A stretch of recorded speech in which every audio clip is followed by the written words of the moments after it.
with all political parties of Pakistan. Very recently, on 24th of May, they celebrated in Beijing, International Department of Chinese Communist Party, their Pakistan and China 75th anniversary. I was invited as chief guest. I co-chaired with Minister Liu, who heads the IDCPC, and they invited all political parties from China, and there were almost 100 participants from across the country, all political parties. I think that was a really grand function they held to celebrate 75th anniversary of the Chinese-Pakistan's leadership and the relationship. There are ample evidences, I would say, which we can quote to see how close Pakistan and China works. Regardless which political party's governance, the relationship with China remains the same and at the top priority. These ties are underpinned by regular exchanges between the leadership of the two parties, which feed into the strategic mutual trust between our two countries. The launch of China-Pakistan Economic Corridor in 2015 during the government of Pakistan Muslim League marked a pivotal moment in the history of bilateral relations.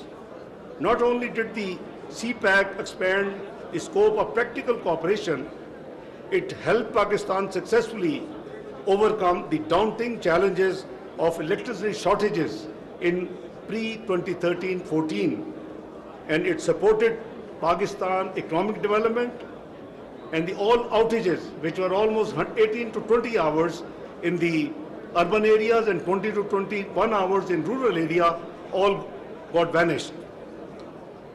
Ladies and gentlemen, excellencies, the CPEC also strengthened a road infrastructure while generating employment opportunities for our citizens, including in rural and less developed parts of Pakistan.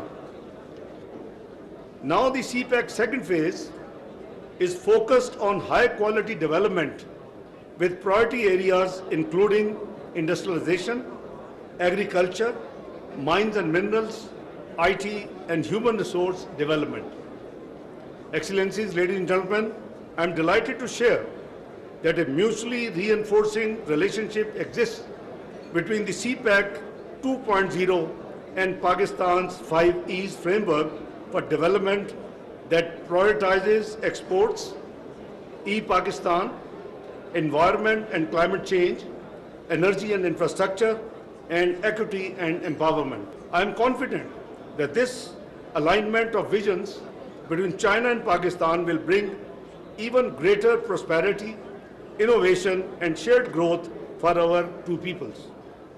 Importantly, these shared priorities will give a fresh impetus to the efforts aimed at building the China-Pakistan corridor a vibrant one, and also China-Pakistan community with a shared future in the new era.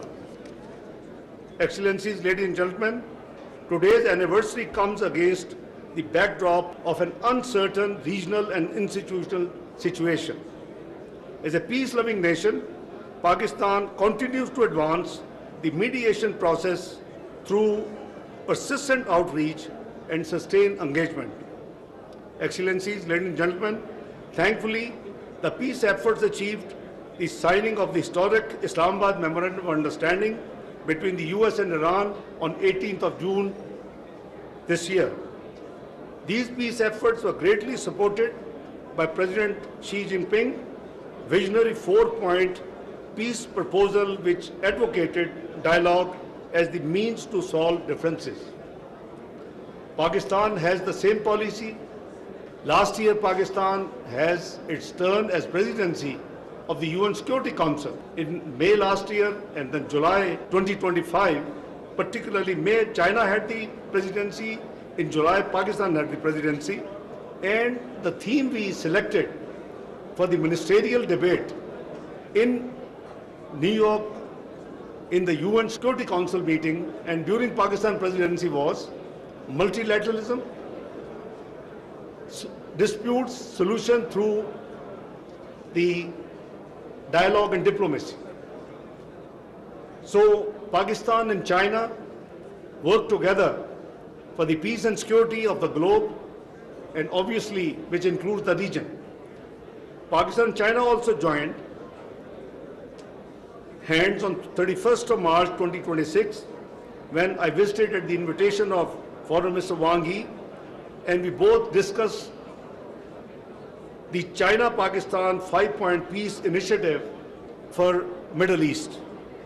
We urged de-escalation, cessation of hostilities, peace talks, security of shipping lanes, and adherence to the UN Charter as the pathway to lasting peace in the Middle East. We had massive support to China-Pakistan 5 points peace initiative, which we announced during my visit 31st of March. We had dozens of countries across the globe, Americas, Europe, Central Asia, South Asia, Middle East, virtually everybody supported those 5 points. Since the start of the crisis, close coordination between China and Pakistan has shown that our friendship is a prized asset for global peace, stability and harmony. We will continue to work closely with China in the interest of not only our two countries, but also for the international community. Excellencies, ladies and gentlemen, in conclusion, I wish to once again pay my tribute to the great founding spirit and century-long legacy of the Communist Party of China. Let me also reaffirm Pakistan's ironclad friendship with the leadership, government and the peoples of China. Excellencies, ladies and gentlemen, I pray that this timeless bond of friendship may continue to thrive, bringing more prosperity and happiness to our two countries and beyond. I thank you all. Pakistan-China friendship, Zindabad. Thank you. नायब वज़ीर-ए-आज़म Mohammad Ishaq Dar communist party of China की 105वीं सालगिरह की तकरीब से खिताब कर रहे थे। उन्होंने कहा कि पाकिस्तान और चीन के दरमियान दोस्ती नस्लों पर मुहित है। CPEC 2 के जरिए पाकिस्तान तरक्की के मज़ीद मराहिल तय कर रहा है। बुलेटिन जारी है, यहाँ पर वक्त है एक ब्रेक का।